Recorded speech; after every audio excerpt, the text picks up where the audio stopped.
위로할 때 하지 말아야 될 게 몇 가지 있어요. 첫 번째, 축소하기. 별거 아닐 거야. 아니, 내가 별거라는데 자꾸 긍정화하게 하시면 안 돼요. 잘 될 거야. 시간이 지나면 다 좋아질 거야. 우리가 파이팅을 할 때는 괜찮아요. 좋은 말이에요. 그런데 그 사람이 정말 어딘가에 함정에 빠져 있을 때, 터널의 한 중간에 있어서 이 터널의 끝이 있는지 가늠할 수 없을 때는 잘 될 거야, 시간이 해결해 줄 거야, 좋아질 거야, 이런 말은 전 조심해야 된다고 생각해요. 좋은 의도잖아요. 상대를 좀 덜 걱정하라고 하는 응원의 말인데 왜 우리가 자꾸 이런 말씨를 쓰게 되냐면, 이거 너무 많이 공감하실 것 같은데요. 무슨 말만 하면 아니 근데가 입에 붙은 사람들. 그래서 자꾸 반론하는 듯한 말씀을 시작하게 되는데, 아니 근데를 안 붙이면 어색하시대요. 어색하고. 근데 원래 의도는 상대의 말에 반박하려는 게 아니라는 거죠. 지난번 회사에서 이런 일이 있었어. 이렇게 하소연을 하는 중이에요. 그랬더니 거북이가 공감하는 거예요, 지금. 거북이가 너 힘들었겠다 이러면서 이제 공감을 했더니, 아니 그게 아니라 이렇게 하면서 본인의 좀 정확한 상황을 표현하고 싶은 것 뿐이죠. 거북이를 민망하게 하려는 게 아니에요. 거북이한테 지금 이제 공격하려는 게 아니라 내가 좀 더 정확한 내 마음을 표현하려고 하는 건데, 아니 근데 이제 이렇게 해버리는 거죠. 그래서 그럼 못한다고 말하게, 아니 그렇다기보다는 이제 이렇게 붙이거나. 근데 이제 속으로 이제 거북이는 이미 마음이 상했어요. 내가 공감해 주려고 하고 이야기 들으려고 하는데 굳이 그렇게 말해야 돼? 이제 이런 상황들 많이 공감이 되실 텐데요. 여러분, 담화 표지라는 단어를 들어보셨나 모르겠어요. 이거 좀 낯서실 겁니다. 말의 내용에 큰 영향을 주지는 않지만 내가 어떤 말을 어필하기 위해서, 강조하거나 정리하기 위해서 앞뒤에 붙이는 말입니다. 예를 들자면 뭐 이런 거 있죠. 그러니까 이렇게 붙이는 말, 그런 걸 우리가 담화 표지라고 하는데요. 우리가 생각보다 노의 담화 표지를 상당히 많이 사용합니다. 그래서 노의 담화 표지는 내가 그럴 의도는 없지만, 아시죠? 노에 우리 뇌는 굉장히 예민하게 반응합니다. 그래서 그 노를 듣는 순간 우리는 상대와 더 대화할 기분이 나지 않는다, 여력이 안 든다, 이렇게들 말을 하시죠. 이거에 이제 대안은 뭐냐면, 우리가 의식적으로 yes의 담화 표지를 사용해야 된다는 거죠. 그걸 이제 부분 긍정하는 말씨라고 제가 제안을 드렸지만, 상대가 어떤 말을 할 때 내가 그것에 일부 동의하지 않을지라도 yes, 네, 그럴 수도 있겠죠. 네, 그런 부분도 있겠죠. yes의 담화 표지로 일단 받고 그 다음에 플러스 내가 하고 싶은 말 하시면 된다. 자, 이제 어떤 상황이냐면요. 연습 문제는 이겁니다. 제가 이제 여러분에게 이렇게 말을 할 거예요. 오늘 모처럼 이렇게 좋은 날 밖에 나오셨으니까 저녁은 이렇게 밖에서 드시고 들어가시면 좋겠네요.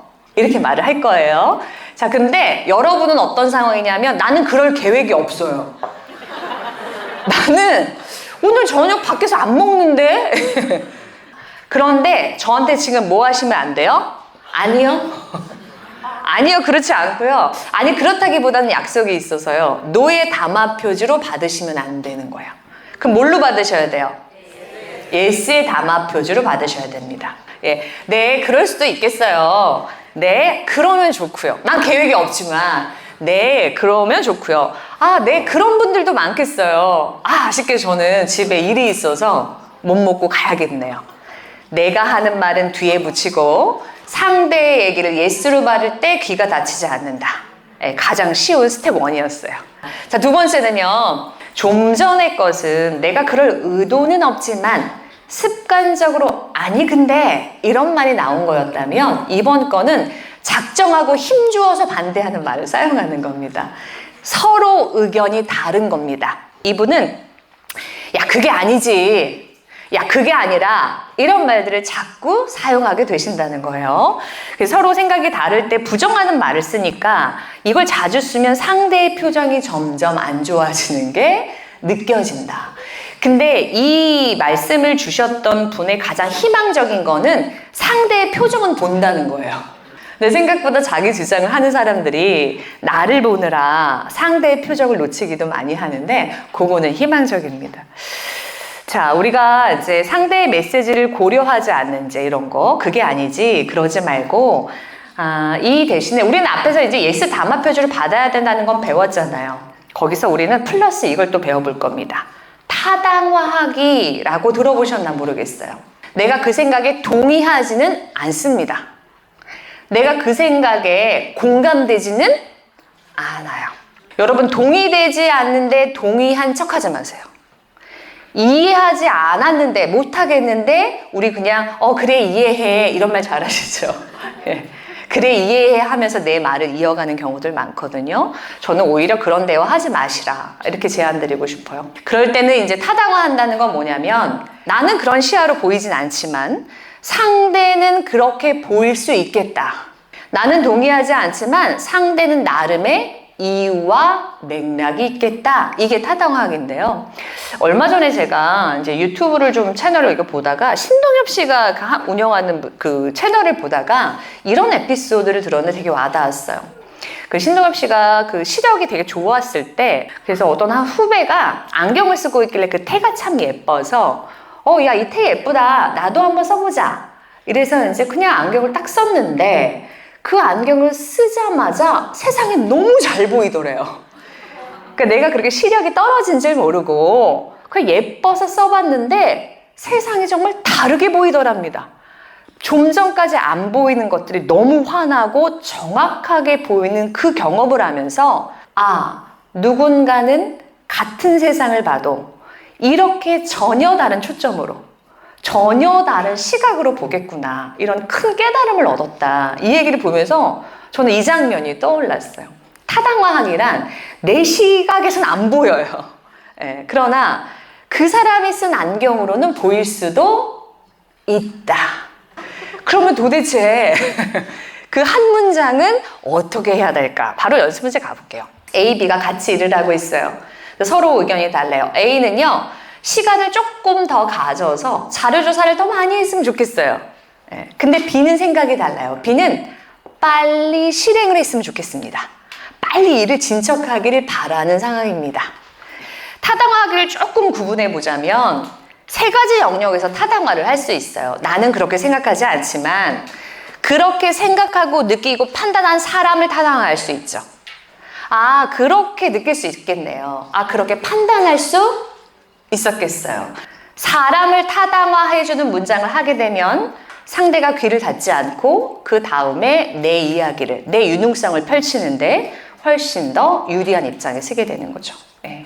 그리고 차이 자체를 타당화할 수도 있어요. 이건 무슨 말이냐면 생각이 다른 건 너무 당연하죠. 방법의 차이가 있는 건 너무 자연스러운 일이에요. 차이 자체를 타당화하는 문장도 가능합니다. 이런 건 어떻게 하죠? 네, 그런 방법도 있겠네요.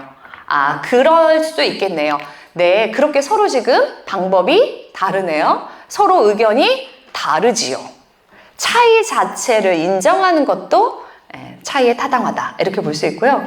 이제 마지막으로 저희 책에는 내용의 타당화를 제가 이제 실어드렸는데 그건 뭐냐면 상대의 그 맥락에서 어떤 내용이 타당하게 들리는지를 짚어주는 거예요.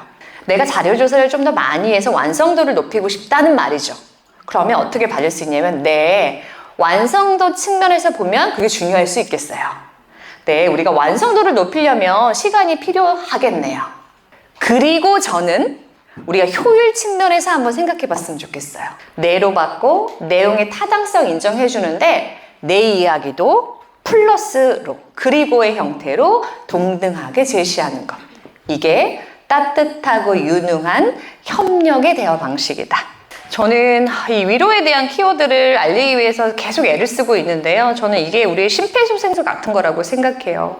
가끔 뉴스에 보면 그런 기사들 보셨을까 모르겠어요. 저는 얼마 전에 그런 기사 봤거든요. 9살짜리 아이가 쓰러진 엄마를 심폐소생술로 살린 기사를 봤거든요. 학교에서 그걸 배워가지고 아이가 급한 상황에서 응급처치에서 엄마를 살렸다는 거예요.